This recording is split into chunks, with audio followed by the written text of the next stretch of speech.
Täna räägin sulle sellest, mis vahe on alguses selgeks õppimisel ja siis pähe õppimisel ja enne pähe õppimisel ja siis selgeks õppimisel. Enne pähe, siis selgeks või enne selgeks ja siis pähe. Lugu õppida on selles mõttes 2 varianti. Kui tavaliselt õpitakse, alguses võetakse lugu ette, noodid ette ja hakatakse noodist õppima seda lugu. Harjutad võib-olla võtad selle jupi, mängid teda, mängid. Hakkab juba noodist tulema, võtad järgmise jupi, harjutad, hakkab noodist tulema, kuni kogu lugu suudad umbes noodist mängida ja siis hakkad seda noodist viimistlema, et ta läheks paremaks ja sa teaks, kus sul dünaamiliselt asjad on vajalikud. Ja siis saab lugu nii-öelda valmis ja siis hakkad pähe õppima. Teine variant on aga nii, et sa õpid jupi loost, mängid noodist ja siis hakkad teda kohe pähe õppima. Enne kui sa teda isegi oskad mängida, õpidki hästi väikeste juppide kaupa pähe ja siis hakkad peast teda harjutama. Ja miks see on tegelikult kasulikum õppimise variant kui alguses selgeks ja pähe. Kui sa mängid noodist kitarri, siis see tundub nagu mõnusam, loogilisem, lihtsam. Või just see lihtsam on see, miks me mängime noodist pigem kui peast. Sest meil aju on selline tore tegelane, et ta alati eelistab lihtsamat varianti. Seda, mis kasutab vähem energiat. Ta tahab energiat saasta, eks ole. Ja noodist mängimine tähendab seda, et sul kõik öeldakse ette, väga palju ei pea mõtlema nii-öelda, mis sul edasi tuleb ja mis sul üldse loos toimub, vaid just see, et palju sul need noodid lähevad, neid ma mängin. Aga kui sa mängid peast, siis sa pead täpselt teadma, mõtlema kaasa. Mõte ei saa kuskile mujale minna. Mõnikord juhtub niimoodi noodist mängides, et mängid nagu, mis seal on, aga tegelikult mõtled üldse muudele asjadele. Peast mängimisel on seda väga raske teha. Või kui teed, siis sul tihti läheb väga sassi. Kui sa mängid peast, siis su keskendumine on suurem. Aju teeb rohkem tööd. Ehk siis, kui aju teeb rohkem tööd, siis on rohkem kasu. Kui ma harjutan pähe ja siis harjutan peast. Õpin pähe ja harjutan peast.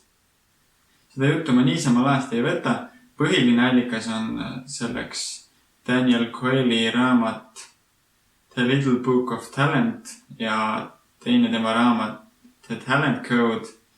Aga nüüd mõned aastad olen seda nii ise praktiseerinud sellist lugude õppimise varianti ja olen seda teinud ka oma õpilastega. Ja see on väga hästi töötanud. Mõne õpilase puhul ma lausa imestan, kuidas see nii hästi saab töötada see versioon. Ta õpimegi pähe lugu, harjutame peast ja protsess, mis oleks mõnikord muidu võtnud 1 või 2, selleks läheb nädal 2. Ja ongi valmis, õpib pähe, hakkab peast harjutama ja ongi varsti lugu valmis. Ja esinemisel ei ole mitte kunagi küsimus, kas sul on peas või mitte. Sest sa oled ju kogu aeg peast harjutanud. Aga kui sul on näiteks, ongi see, et sa oled õppinud noodist, harjutanud noodist ja siis mõned nädalad enne esinemist hakkad pähe õppima. Siis suurem osa ajast sa oled ju mänginud noodist ja väiksem osa peast. Aga kui sa oled noodist ainult nii palju vaadanud, et see pähe saaks, muidugi noodi võtab mõnikord kõrvale, et kui sa peast harjutad, teed mingeid märkmeid kuskile, või siis just nimelt peast harjutad ja kui sa ei ole kindel, siis sa vaatad ja kontrollid, kas sul sai dünaamika õigesti, kas sul noodid sai õigesti ja nii edasi. Ei ole see, et kui oled ühe ära vaadanud ühe koha noodist, siis ei tohi kunagi vaadata, vaid just see, et sa keskenduksid sellele loole rohkem, nootidele rohkem, on see, et sa mängid teda peast. Ja nüüd esinemise juurde tagasi tulles, kui sa oled midagi peast harjutanud ja läheb sassi, siis sul ei olegi seda küsimust, et kus sa võtad uuesti, sa tead täpselt, järgmine lõik hakkab sealt või see lõik läheb niimoodi edasi. Sa oled ju alati harjutades võtnud neid lõike niimoodi peast. Alati muidugi ei pea kõike pähe õppima, aga kõik, mis sa vähegi suudad, tegelikult kasulik töö. Ja ühe harjutuskorraga tihti sa ei saa suurt osa pähe õppida. Näiteks mina, kui ma nüüd õppisin ühte pikemat lugu, mängisin iga hommik kuskil 15-20 minutit seda sama lugu harjutasin ja õppisin. Ja tavaliselt ma tegingi niimoodi, et kordasin üle selle osa, mis mul oli peas, harjutasin seda, võib-olla tegin seda metronomiga. Ja siis õppisin pisikese lõigu juurde. Mõnikord oli selle osa takt või pool takti. Hästi natuke juurde. Aga niimoodi, et ta jäi ja oli. Ja kui ma järgmine kord uuesti harjutama hakkasin, siis saingi korrata üle, mis oli, ja jälle jupikese edasi võtta.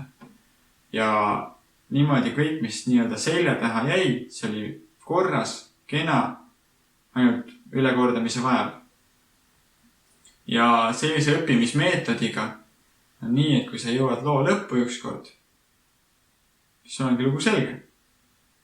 Mitte see, et sa mängid sadu kordi seda lugu läbi nii-öelda selle, mina nimetan seda loo surnuks mängimine, et sa mängid lugu noodist nii kaua, kuni ta pähe jääb. See on see variant, mis kõige kiiremini ka peast ära läheb. Sest sa oled nii-öelda lihasmällu harjutanud. Aga tegelikult sa ei tunneta seda lugu nii hästi. Tihti on sellega niimoodi, et kui sa vaatad oma kätt ja hakkad mõtlema, mis sa teed, siis läheb sassi. Aga pähe ja selgeks meetod on just see, et sa võid vaadata igal hetkel oma käsi. Sa teed täpselt, mis sul tuleb, sa oled ju harjutanud seda. Oled vasaku käe sättimist, parema käe sättimist, kõike seda sa oled ju harjutanud. Mina õpin pähe ja selgeks. Ma loodan, et sina hakkad ka pähe ja selgeks õppima. Katseta ise ka. Usu niisama. Proovi. Võta 2 lugu. Kui sul on õpetaja olemas, siis küsi tema käest 2 lugu, mis on kas täpselt sama tasemega või peaaegu sama tasemega.